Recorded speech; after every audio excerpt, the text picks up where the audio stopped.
I heard you brought us a demo, and I Sure. actually seen a sneak peek of your screen and your API key. So why don't you why don't you share that? Take a look. Sure. So this isn't the tool itself. This is more just an editor for being able to create the query. So I have two formats that you can use to make the query. It's either this REST with query parameters, or there is a GraphQL as well. So you want to do a search here. That would return all 10,000 lines if that's what you set, or you could say, set a different limit on your search. So, I need the comma, for example. So you can only get 3 results back, and I only return them as each element is actually JSON data in itself. So you still have to parse that. Okay. But so this search builder is just to show everyone what all the capabilities are. So you can pick your repo. This is everything that goes before the hlx.live. And then I have it in experiments folder. I think it's customers 10,000. So today you can go directly to the endpoint and get back results. And so that's really all this is doing. It's making that request to get that data originally, but then using the search that you've specified. So let's say I was looking for this particular user, anyone with that last name. I could just put that in as a search term, and I'd only see results with that person being returned. Right. So that starts as that starts as the full text search, and then Yes. you can specify which fields are being searched, and also the return fields. Makes sense. Yeah. Yep. So you'll see this one. There's some that don't have. There we go. So this is in the first name or in the email. So let's say you only wanted to search the email, then you could put in. It's case sensitive right now on the keys. Yeah. Just put in the email, and then it will only search for the email. But if you could also search, say, the city field, so you can search multiple fields. Right. And then you can also limit which fields are being returned. So let's say that I was searching for anyone that had email or city that matched that, and I only wanted their index. So I'd only get those index results back. So you don't have to return the things that you're searching on, but this would let you find, like, say, a product ID that matches your search. Okay. And so it makes a very small payload coming back to you. Right. Yeah. And you mentioned earlier that you've been playing with Rust, so I assume you've built this with Rust. Where's the service running? So we have this deployed in an EC2 instance running on Docker, but I've also updated this so you can deploy either as a Docker container or as an AWS Lambda function right now. It would probably be pretty trivial to use any of the other cloud code providers. Okay. So with this being in Rust, I first thought maybe that's something that you could actually deploy on Fastly Compute or on Cloudflare. Have you tried that? I haven't tried for either of those. I'm sure it would be pretty straightforward. In fact, it was very trivial to do with AWS Lambdas because there's actually a Cargo. Cargo is the package manager and build tool for Rust. There's a Cargo plugin for Cargo Lambda, so it actually does everything for you. You put in your EC2 key and secret, and it takes care of everything for you. And you can also put it into your build system, so it was pretty nice. So in your outside of search, in your practice, how often and how frequently are you using AWS Lambda in customer solutions? I know that we use it in customer solutions, but we have rarely used it for AEM projects. We're typically just creating servlets directly within AEM that run on the publisher if we need server-side computation. There have been times when we've wanted to offload that from the publish instance though. But a lot of times when we're doing that, we want access to the data that lives in publish. Right. Right. Yeah. Have you been working with Adobe I/O and App Builder at all? They are on my list of things to explore, but haven't gotten the chance to do that. It's been rather busy. Yeah. No, I can imagine. Can imagine. No, and obviously, if you're coming from the AEM Java edition world, then building servlets is the most obvious way to handle extensibility. And in Edge Delivery Services, the question is, what do you take, right? And we generally recommend to take something that is that is either serverless, in case you're dealing with lower request volumes, or if you're dealing with high request volumes, ideally something that's integrated into the CDN. So both Fastly Compute and Cloudflare Workers are good options for this. And as you know, a significant chunk of the Edge delivery stack is actually built on Cloudflare Workers. So that's a piece of technology that we are very confident in. Yeah. The only thing that you need is access to either file system or Redis or something for the caching that it uses. Okay. This does follow all of the caching headers from Edge Delivery Services itself. So usually it's 5 minutes or 2 hours with a must revalidate on production. So it does confirm that every time. The only exception to that is that I do keep the results of any given search in memory for 60 seconds. That way, just if someone is doing a lot of requests or a customer is making a lot of requests, we only want to get that. We want to check that update every so often. Right. And caching with Redis, caching the results of an HTTP request with Redis, is that something where there's a Rust crate that offers this out of the box, or did you build that from scratch? No, I just wrote that. There was, I'm using a crate for Redis, obviously, but I wrote a custom caching middleware for that. Right. Okay. I could also bring up some of that code, actually, if you'd like. I always like to see code, especially code that I haven't written myself.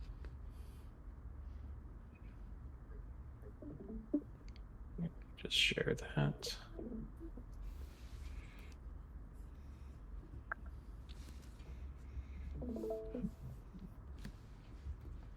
So I just get single pool. Right now it's just using localhost, but I can that's like the default value.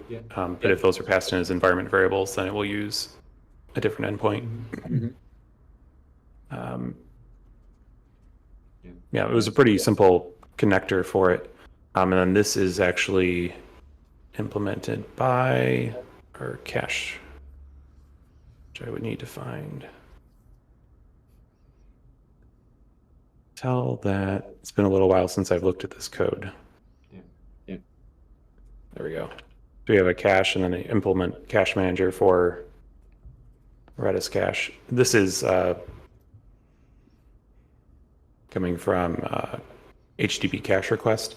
So request is a library that you typically use to make HTTP requests in Rust. And then this is a crate that basically puts a wrapper around that so that you can specify that you want to cache these endpoints. And so for any URL, there's only one URL that I will get from Edge Delivery Services for any particular request, because I just want to get everything possible so then we can do the filtering locally, or in this case, locally within this application.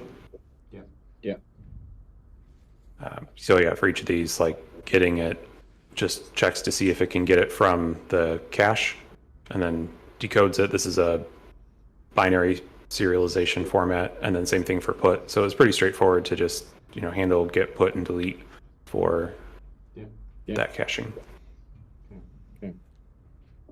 And obviously, you mentioned the API keys earlier.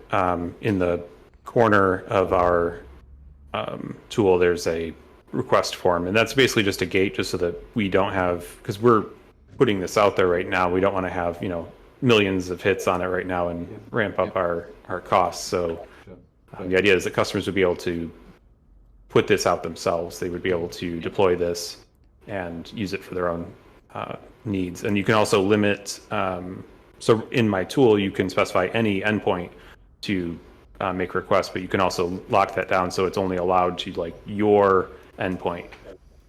Got it. Yeah. And you don't need an API key in that case. What's Clippy doing in line 24?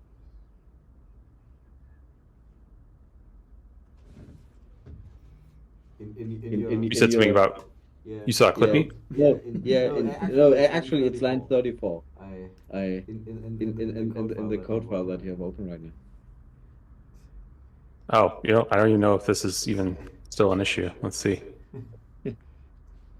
Like I might have previously, oh, you know what? Because this was a full type before, I think. Okay. Yeah, so it was a more complex type. Yeah. So Yeah, sorry, I'm using relative line numbers. That's why when you said 24, I'm like, what are you talking about? Oh yeah. Okay, got it. Yeah. So you've implemented both the REST REST-like API and a GraphQL API. In your do you use both in your practice, or what's the impetus for this? I think it's more whatever people are comfortable with. I've been using GraphQL for a lot of my personal projects that I've been using with Rust, and so it was pretty straightforward to just use the same sort of paradigm that I've been using. I use Juniper for GraphQL requests, but since it's the same response object and I can map the GraphQL request and the REST parameters to the same object, then at that point it looks the same to the application, depending on which endpoint you come in from.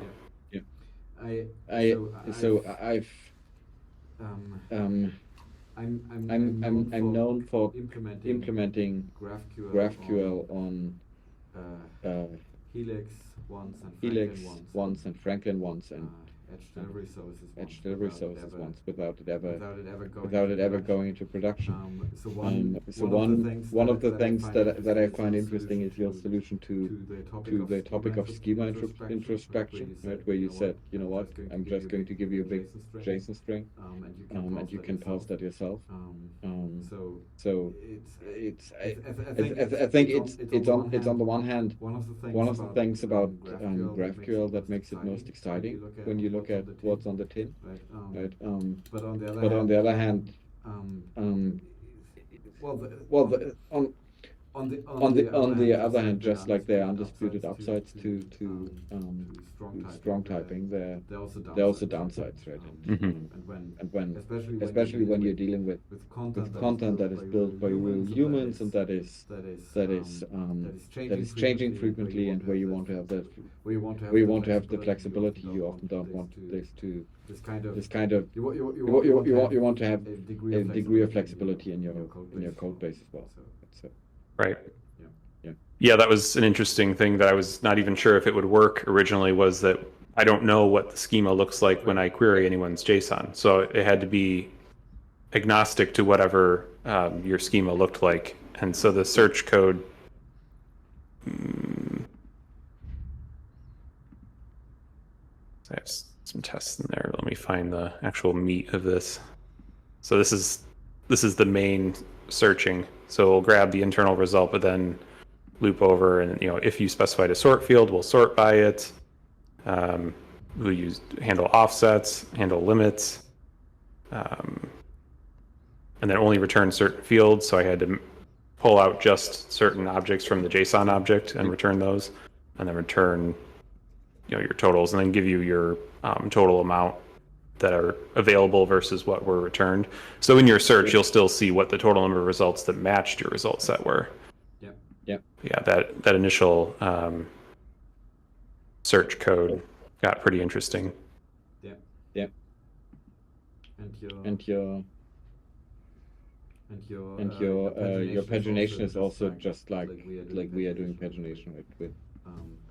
limit and offset instead of cursor-based pagination. Correct. Which at least last time I looked into GraphQL, cursor-based pagination was the thing that was cool and the right thing to do. So, but I think in reality almost everyone is using offset and limit, and it's way more accessible to developers. Yeah, and that was a conscious decision so that the REST API would actually match as much as possible the existing. So I also figured that if you ever did add these in, then if someone was using my tool in the meantime and then wanted to switch to yours, I figured I was going to try to guess what the API would look like as much. And since you already had limit, offset, sheet, and those things, I kept those as is. Makes sense. Okay. I realized that I've been the only one asking questions, so I want to make sure that other people on the call have the opportunity to ask questions to you, Stephen. Same goes for people here in the room. It's cool. Yeah. Okay. Was there any difference between the caching between REST and GraphQL? The GraphQL just does, I think I only have it set up for post. I might have it set up for GET requests as well. Actually, now that I think about it, I'll have to test that. But you might be able to make GET requests, and then those would be cacheable. But I don't know that I'm actually setting cache headers on those right now. So let me take a look right now. I don't think I did anything else around GraphQL. So yeah. But that would just be at the level of your request to this tool. So instead of, if you had a CDN in front of it, it might not be cached by the CDN or your browser, but the request would be cached within this tool. So you would get your response back almost immediately. In fact, if you ignore network overhead, meaning like having to make network over the wire requests, like if I run this locally and then use Apache Bench to hit it locally, I get somewhere along like 120 to 140,000 requests a second. So the limiting factor for performance isn't going to be the search utility itself. It's going to be just all of the network overhead in between creating that latency. Have you looked into event-based cache validation for the search tool? With the repository dispatch events, you could once get a notification when new content is being published, and then it's basically tell Redis to keep everything cached forever until you get an invalidation event. I haven't worried about that because things should only be cached in Redis for up to 60 seconds. Without going and checking to see, because it is following the must revalidate. So I have tested that and confirmed that within a minute of making an update, you get that update in this tool. I also didn't want to make it too complicated or make Edge Delivery Services or something else need to make an API call to clear the cache on this tool. I'm like, we'll just use the cache as is and trust that it's good. Okay. Sounds good. So what are your plans in putting this into production and using it in client projects? As soon as we have a need for it on something. I think in some cases we probably would have used something like this, but we didn't have it available at the time. And then by the time I wrote it, we've been using mostly Universal Editor now, and haven't really had as much of a need for that sort of data to live in document-based editing. We're usually using content fragments or GraphQL on content fragments for that sort of data. Okay. Cool. Okay. Then Stephen, thank you very much. I hope you update us when this is being used in a client project. And I think this could also be a nice contribution for the we call it Edge Delivery Block Party now, or Helix Block Party. The repository is Helix Block Party. We should add it to the Helix Block Party. There's no shame in saying Helix. So thanks very much for sharing this. It's really cool and exciting to see. Yeah, absolutely. And if anyone has any other questions, you can email me or hit me up on Discord or wherever. Yeah. Perfect. Okay, thanks. Stephen. Thanks, Stephen. Now, I don't I don't have a good segue, to be honest. So with me in the room are Dylan. Hey, Dylan. And Raphael. Hey, Raphael. And you've got a new piece of software out. Tell me about it. Sure. So I can give a quick intro. I'm Raphael. Yeah. Raphael. I feel responsible for the thing called the AEM Sidekick. It's come a long way since 2020 was the first time we had something that was called the Sidekick. And first it was kind of just a bookmarklet to preview things, and then was a second bookmarklet to publish things. And then I think while I was the original author of the Sidekick, I think the father of the Sidekick is actually Lars, because I think it was you came to me at some point and say, hey, why don't you just make one bookmarklet that shows kind of a toolbar with buttons on it. And I thought, good idea. Let's do that. So then we had one bookmarklet, but it was still one bookmarklet per project, and then someone involved in multiple projects quickly got fed up with the size of the bookmarklets in my bookmarklet bar. So I thought, why don't I try creating an extension instead, a browser extension that would work with any number of projects. And so that's how kind of this idea came about, and we've grown to over 10,000 active users now on the Sidekick. And with the official GA last year, actually, I think it was around that time when we decided to also make it look a little bit more official and more like an Adobe app.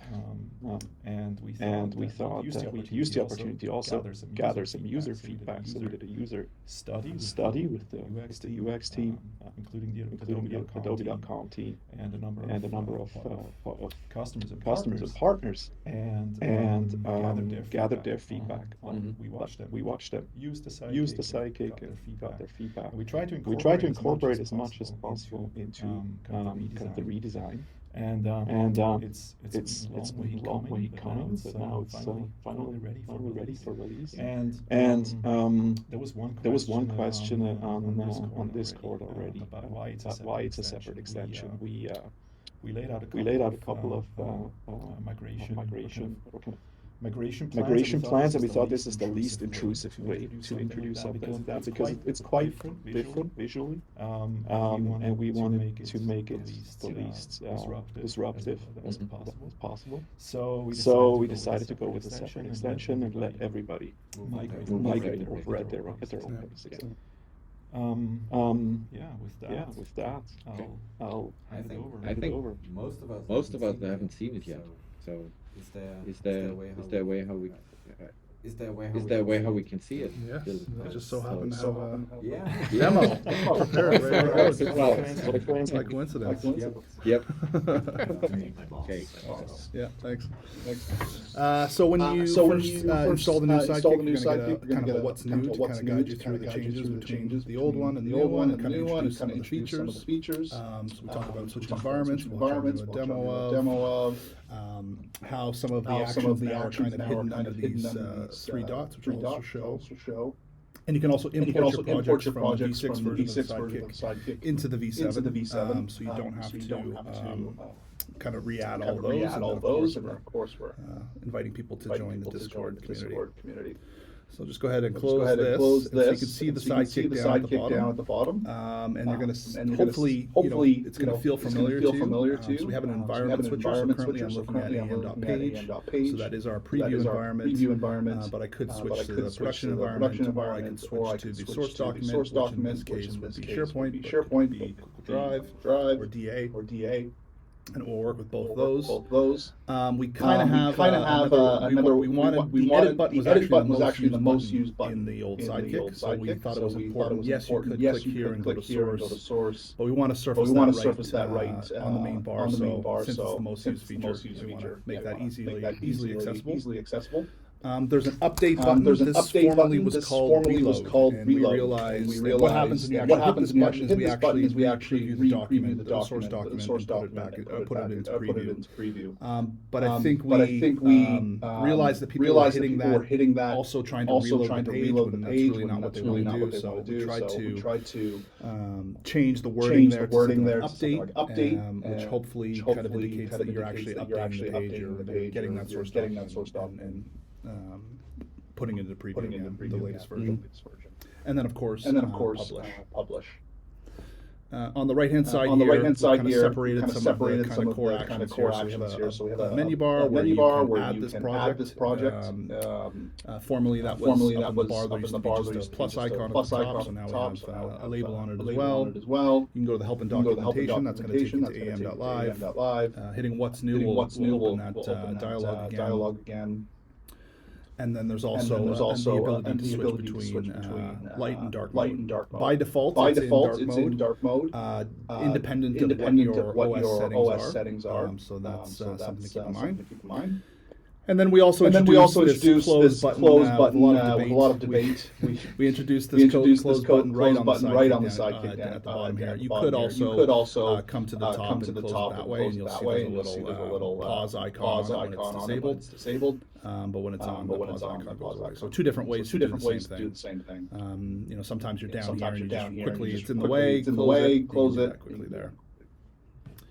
I've got another one of my sample sites here, just kind of showing the login flow. So this site has authentication enabled, and it's also a site where it's kind of in a dark mode. Maybe I don't want this Sidekick to be dark and to stick out a little bit more. So I can stick it in light mode. Is that a project specific setting? Light or dark mode? No, unfortunately not. We could easily do that for sure. So now I'm going to sign in, and now I should get some of the features here, like being able to now edit, preview, publish, etc. Because I'm also signed in, there's a few other things that have been that we kind of tuck away on purpose. Things like delete and unpublish. So we kind of want to have that easily accessible, but also not. So if I hit delete, we're also going to ask you, are you sure you want to delete this? And so we kind of stop against any actual deletes. How many people accidentally deleted stuff in the user testing? I don't know if we have an answer. This typing delete in all caps seems like a user interface pattern that's born out of experience. Yeah. I think we know it does happen. How often I don't know. But it can happen. So we just want to make sure that they're definitely sure that they want to delete it. I can jump into edit here. Just go ahead and hit edit. And you're going to see the pop up again. And we've got a custom plugin here for Sidekick libraries that only surfaces in the edit view. If I hit that, of course, library. In terms of plugins and support and migration, most plugins should work no problem, but if you have an event-based plugin, that typically means that you're querying the DOM for Helix-Sidekick. We did change the name of the custom element to AEM-Sidekick, so there would be some code changes required. There's a couple changes to the naming of some of the events. So there is a slight migration depending on what you're doing, but in terms of the Sidekick config JSON file, that should be 100% compatible there. It's really just around custom plugins and how you listen for events from the Sidekick. So if I just jump to a list view here, let me do that. I have to remark that it's really nice that this Sidekick is no longer overlaying the toolbar in Google Docs. At the top, yeah. That has been one of my one of the reasons why I've been clicking the opening and closing the Sidekick is exactly that. Actually, was that the number one thing? Opening and closing? It was the hiding the Sidekick. Number two. Yes. One of those buttons. We kind of carefully put it back. But we hope it's not being used as much as it be. That'll be an interesting measure. Yeah, for sure. So we do have bulk operations. Overall, it's feature parity with the other Sidekick. The biggest thing that people have come back and said, "Oh, what about this?" And that is the options page. So before we had an options page with the old Sidekick. We tried our best to not introduce this in the new Sidekick. And so it doesn't exist in the new Sidekick. Basically, people were coming in here to see a list of the projects, or adding or removing projects. A lot of the things that are in here now can be handled with Helix 5 and the config service, or just you can just come up like, on a project. I can just add and remove it here at the top. So we're trying our best not to introduce another options page. And then bulk operations. I've selected two things here. Again, I can preview these. I'll just go ahead and do it. Sure. I'll ask you sure you want to do that. And then it's going to go ahead and do a bulk preview. And then once that's done, you can copy the URLs, or you could open the two URLs. Last thing is so we do have a new JSON view, which is nice. It's not quite as advanced in terms of the features as what Steven showed, but at least it looks a little bit different. And you get some nice renderings, a nice table. You can do some filtering or sorting. If you want to sort, you can do that. And you can search. So if I search for headers, I'm going to get all things related to headers. So a nice way to kind of easily filter down any sort of JSON view. With this new JSON view. Is that doing a local search, or are you? Search? Yeah, it's a client-side search. Yeah. And if you had multiple sheets as well, they would also appear as well, and you could switch between the sheets. Oh, that's nice. Yeah. So that's pretty. And then obviously, if you're like on Adobe.com, we got a million plugins. This is a test page I have here with some silly plugin names, but you can see that there's a bunch of them. And then you can also have this is a feature from the old Sidekick. You can define a container and put plugins within that container. And so this is just kind of showing that, and as you kind of scroll down the Sidekick, everything nicely collapses into this the three dots. So it's all still accessible, and it kind of goes down to the bottom. Yep. So that's more or less the new Sidekick. Am I forgetting anything? I think you covered it all. Awesome. Very cool. Any questions? Thanks, Dylan. Any more questions? So we obviously hope all like it and start using it and stop using the old one. I like it already. It's really much easier. When did you start using it? 2 weeks ago, I think. Yeah. Earlier than that. Yeah, I saw your post internally. Tried. So normally I'm the early adopter. You haven't tried. No, I have, because I've been going through your documentation in order to nitpick. And thought, now is a good time to try it. And I have to say, yeah, feels excellent to use it. So of course, if you do find any issues, I think we linked in the Discord the issues page on GitHub. Please let us know. We want to make sure we fix everything up. So, speaking of upgrading, how long are we going to keep the old Sidekick around? We haven't decided yet when to discontinue that, so we're going to give users enough time, especially larger corporations, to have to go through review and approval processes and stuff. So yeah, we'll leave enough time. So we're going to go with the usual careful process of at some point we're going to declare deprecating. And we're going to give it a deadline. We're going to keep an eye on the usage, and if we see kind of there are laggards, we're going to increase the frequency of showing, hey, please use the new. Do you have to use Helix 5 for the new Sidekick? No, there's no dependency. Yeah, works on both. That's even better. That's not That's not the reason to delay the Helix 5 migration, of course. But it's great to hear that you kept these two things separate, right? And it's the same admin API. Yeah, it should be super compatible. Okay. Cool. Thank you. Are there other other questions from whoever's dialed in? If you think I'm not going to ask these questions in front of everyone in the Discord call, you can ask these questions in front of everyone in the Discord chat, of course.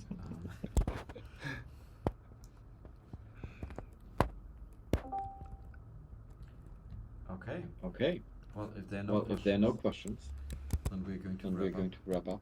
Dominic, is this the last call of the year? Yes, this is the last call of the year, and we are not doing a, what was it called last year? The ugly Christmas weather session. No, because next week a lot of people are gone. Yeah. Including myself, middle of next week. But we will start in January with a great session about Markdown Adapter and Experience League Deep Dive. Yes. So I think this will be with Amit. So let's see what we see there. Yeah. This is a good opening. And I'm really looking forward to that session. So the Experience League running on Edge Delivery Services was one of the not the most ambitious project that went live this year, but one of the most ambitious ones. They have some really innovative authoring options. We had whenever you're dealing with an innovative customer, you're having a lot of fun with them, which we had. So I'm really looking forward to talking with Ahmed and grilling him on a couple of the architectural choices that they. So I hope you join us next year. Until then, I think if you use the time at the end of the year to take a couple of days off, then we wish you a lot of enjoyment, a lot of free time, a lot of relaxation. Maybe actually I have to say this time between the years is the perfect time to launch a little hobby project site on Edge Delivery Services. For me, my goal will be to put a second page on my Mini Velos website.